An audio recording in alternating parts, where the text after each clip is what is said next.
शांति। आज हम सुनेंगे गुलजार दादी जी द्वारा वतन से प्राप्त दिव्य संदेश 18 जनवरी 1969 के बाद 11वां संदेश है। एडवांस में गई हुई आत्माएं नई सृष्टि का आधार है। आज जब मैं वतन में गई तो देखा एक सभा लगी हुई थी और क्लास हो रहा था। पहले तो मैं धीरे धीरे आगे बढ़ने लगी। बाप दादा ने नैनों से स्वागत किया, फिर बोले, बच्चे इन सब से मुलाकात करो और ये भोग सभी को खिलाओ।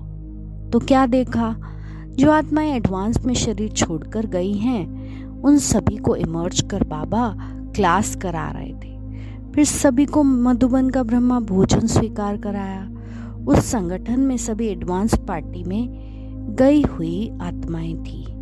फिर मैंने एक दृश्य देखा, बहुत मकान बन रहे थे। जैसे मकान में जब छत पड़ती है तो उसको बहुत आधार देते हैं, फिर जब सीमेंट पक्का हो जाता है तो वह आधार लकड़ी पट्टी आदि निकाल देते हैं। तो इस तरह मकान की छत भरने की कारोबार बहुत जोर शोर से चल रही थी। तो मैं इस मकान को देखती रही और बाबा गायब हो गए।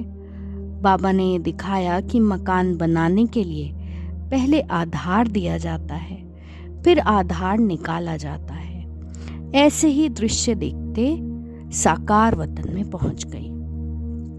तो बेसिकली बाबा इस संदेश द्वारा हमें मैसेज दे रहे हैं कि बाबा ने जो नई सत्योगी सृष्टि की स्थापना करनी है उसकी फाउंडेशन जो एडवांस पार्टी की आत्माएं हैं, जैसे हम अभी प्रेजेंट समय में देख रहे हैं, सभी जाते जा रहे हैं सूक्ष्म वतन में। और बाबा ने जैसे कि सूक्ष्म वतन में ही अपनी ऑफिस खोल दी है। तो अब प्रेजेंट समय में सभी का आधार, जो नई सृष्टि का आधार है, नई दुनिया का आधार है, वो आधार वो एडवांस पार्टी की आत्माएं, एडवांस पार्टी की ये आत्माएं अब नई सत्योगी सृष्टि स्थापन करने के लिए सूक्ष्म वतन से ही अपनी सारी कारोबार करेंगी। और हमें इससे यही सीख लेनी है कि अपने पुरुषार्थ को और तीव्र करना है, बिल्कुल भी टाइम वेस्ट नहीं करना है। अच्छा, ओम शांति। Thank you.